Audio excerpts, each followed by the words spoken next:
Hello guys, എല്ലാവർക്കും നമസ്കാരം. എന്തൊക്കെയാണ് നമ്മുടെ നാട്ടിലും നമ്മുടെ ലോകത്തിലൊക്കെ സംഭവിച്ചുകൊണ്ടിരിക്കുന്നത് അല്ലേ? മനുഷ്യന്മാരൊരു കാര്യമില്ലാത്ത കാര്യത്തിന് തമ്മിൽ കലഹിക്കുന്നു, തമ്മിൽ കൊല്ലുന്നു, അടിച്ചു കൊല്ലുന്നു, വെട്ടിക്കൊല്ലുന്നു, തീ വെച്ച് കൊല്ലുന്നു. ഇപ്പം കഴിഞ്ഞ കൊല്ലാൻ തോന്നുന്നു നമ്മുടെ നാട്ടിൽ, വയനാട്ടിൽ നമ്മുടെ മധു എന്ന് പറയുന്നൊരു ആദിവാസി ചെറുപ്പക്കാരനെ കുറച്ച് അരിമണിയും ഒരു ബന്നിൻ്റെ കഷ്ണവും എടുത്തതിൻ്റെ പേരിൽ ഒരു കൂട്ടം യുവാക്കൾ കൂട്ടം ചേർന്ന് അയാളെ മർദ്ദിച്ച് അവശനാക്കി കൊലപ്പെടുത്തുകയുണ്ടായി. അദ്ദേഹത്തിൻ്റെ ആ ദൈന്യതയാർന്ന ആ മുഖം ഇപ്പോഴും നമ്മളെ മനസ്സിലുണ്ട്. അതൊന്ന് ചെറുതായിട്ടൊന്ന് മറന്നു വരുമ്പോഴത്തേക്കും കഴിഞ്ഞ ദിവസം പാലക്കാട്ടൊരു യുവാവിനെ മോഷണക്കുറ്റം ആരോപിച്ചുകൊണ്ട് ഒരു പറ്റം ആളുകൾ കൂട്ടം ചേർന്ന് കൊലപ്പെടുത്തുകയുണ്ടായി. അദ്ദേഹം തൻ്റെ കുടുംബം ഒന്ന് കരകയറ്റാൻ വേണ്ടിയിട്ട് മറ്റൊരു നാട്ടിൽ വന്ന് തൊഴിലന്വേഷിച്ച് വന്നൊരു യുവാവാണത്. ആ യുവാവിനെ മോഷണക്കുറ്റം ആരോപിച്ചിട്ട് അടിച്ച് അവശനാക്കി കൊലപ്പെടുത്തുകയാണ് ഉണ്ടായത്. ഇനി അഥവാ അയാൾ മോഷ്ടിച്ചാൽ തന്നെ ഇവർക്കൊക്കെ അടിച്ച് കൊലപ്പെടുത്താൻ ആരാണ് ഇവർക്കൊക്കെ ലൈസൻസ് കൊടുത്തത്? അതിനിവിടെ നിയമമില്ലേ, പോലീസില്ലേ? എന്തിനാണ് ഈ നിയമം കയ്യിലെടുക്കാൻ ആളുകൾ? അങ്ങനെയെങ്കിൽ പിന്നെ ഈ നിയമ സംവിധാനമൊക്കെ എന്തിനാണ് ഇവിടെ? അയാൾ മോഷ്ടിച്ചിട്ടുണ്ടോ ഇല്ലയോ എന്ന് തെളിഞ്ഞിട്ടില്ല, അതൊരു കാര്യം. അങ്ങനെ ഉണ്ടെങ്കിൽ തന്നെ അടിച്ച് കൊല്ലാൻ ആരാണ് ഇവർക്ക് ലൈസൻസ് കൊടുത്തത്? ആ വ്യക്തി മരണപ്പെട്ട് കഴിഞ്ഞാൽ ആ വ്യക്തി മാത്രമല്ല നഷ്ടപ്പെടുന്നത്, ആ ഒരു കുടുംബം തന്നെ വഴിയാധാരമാവുകയാണ്. എത്ര സങ്കടകരമായ ഒരു കാഴ്ചയാണത്. ഇപ്പം കഴിഞ്ഞ ദിവസം ബംഗ്ലാദേശിൽ ഇപ്പം അവിടെ നടന്നുകൊണ്ടിരിക്കുന്നൊരവസ്ഥ, ബംഗ്ലാദേശിൽ അതിഭയാനകമായ രീതിയിൽ അവിടെ കലാപം പൊട്ടിപ്പുറപ്പെട്ടുകൊണ്ടിരിക്കുകയാണ്.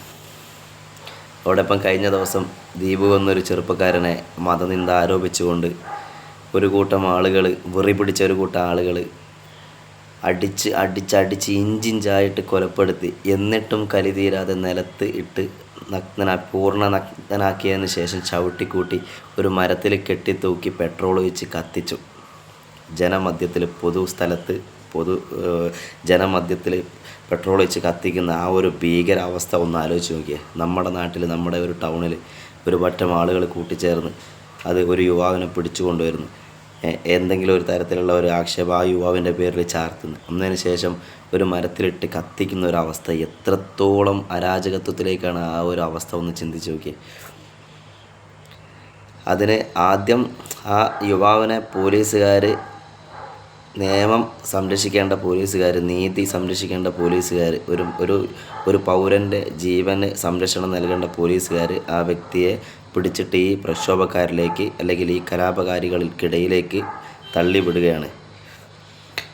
അയാൾ പറയുന്നുണ്ട്, നിലവിളിച്ചുകൊണ്ട് പറയുന്നുണ്ട്, ഞാൻ ഒരു തെറ്റും ചെയ്തിട്ടില്ല, എന്നെ കൊല്ലരുത്. നമുക്ക് മനസ്സിലാവുമല്ലോ, ബംഗ്ലാ ഭാഷയിലാണ് പറയുന്നതെങ്കിലും നമുക്ക് മനസ്സിലാവുമല്ലോ.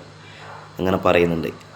അവിടെ ആ വ്യക്തി കൊല്ലപ്പെട്ടത് മതനിന്ദയുടെ പേരിലാണ്. ആ വ്യക്തി കൊല്ലപ്പെട്ടത് അത് അവിടെ മാത്രം നടക്കുന്ന ഒരു കാര്യമല്ല. ഈ മതത്തിൻ്റെ പേരിൽ കൊല്ലപ്പെടുന്നത് കേവലം ബംഗ്ലാദേശിൽ മാത്രം നടക്കുന്ന ഒരു കാര്യമൊന്നുമല്ല. അതൊരു എല്ലാ ഭാഗത്തും ഇത്തരത്തിലുള്ള കുറച്ച് ചെന്നായി കൂട്ടങ്ങൾ എല്ലാ മതവിഭാഗത്തിലും ഉണ്ട്. കാരണം നമ്മുടെ നാട്ടിലും അങ്ങനെ ഒട്ടനവധി, ഇത് പറയുമ്പോൾ അതും പറയണമല്ലോ, ഒട്ടനവധി കൊലപാതകങ്ങൾ നമ്മുടെ നാട്ടിലും ഈ മതത്തിൻ്റെ പേരിൽ നടന്നിട്ടുണ്ട്. ബീഫ് കൈവശം വെച്ചു എന്നാരോപിച്ചുകൊണ്ട് ഒരു വ്യക്തിയെ അതിക്രൂരമായിട്ട് കൊലപ്പെടുത്തിയ സംഭവം നമ്മുടെ നാട്ടിലും ഉണ്ടായിട്ടുണ്ട്. എല്ലാ മതവിഭാഗത്തിലും ഇത്തരത്തിലുള്ള വർഗീയതയും തീവ്രതയും തലയ്ക്ക് പിടിച്ച ചെന്നായിക്കൂട്ടം എല്ലാ മതവിഭാഗത്തിലുമുണ്ട്.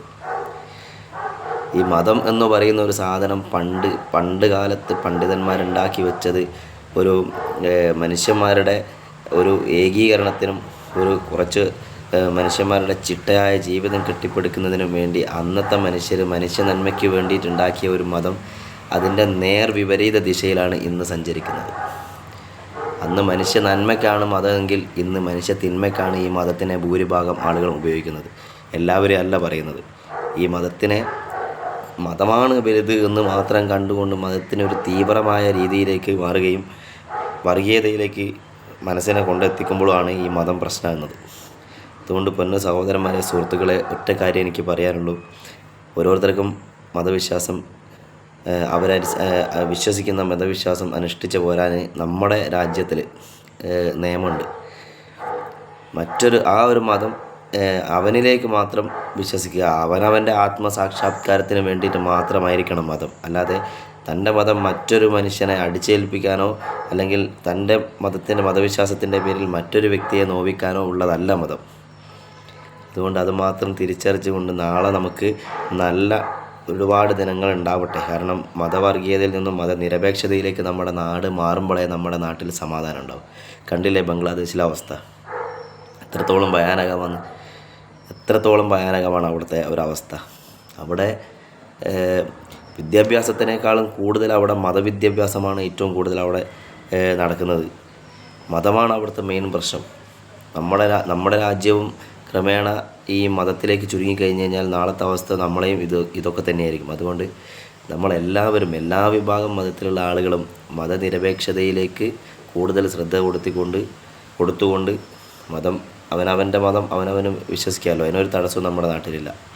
നമുക്ക് ഏകോദര സഹോദരങ്ങളെപ്പോലെ മതം പുഴുങ്ങി തിന്നാതെ നമുക്ക് ഏകോദര സഹോദരങ്ങളെപ്പോലെ ജീവിക്കാം എന്ന് മാത്രമേ ഈ അവസരത്തിൽ എനിക്ക് പറയാനുള്ളൂ. എങ്കിലേ നമ്മുടെ നാട് സുന്ദരമായിട്ട് ബഹുസ്വരതയിൽ ഊന്നിയ ഒരു നാട്, എല്ലാ മതവിഭാഗങ്ങളെയും ഉൾക്കൊള്ളുന്ന, എല്ലാ ഭാഷകളെയും ഉൾക്കൊള്ളുന്ന ലോകത്തിലെ ഏക രാജ്യമാണ് ഇന്ത്യ മഹാരാജ്യം.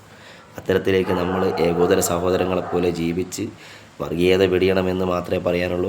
ഓക്കെ.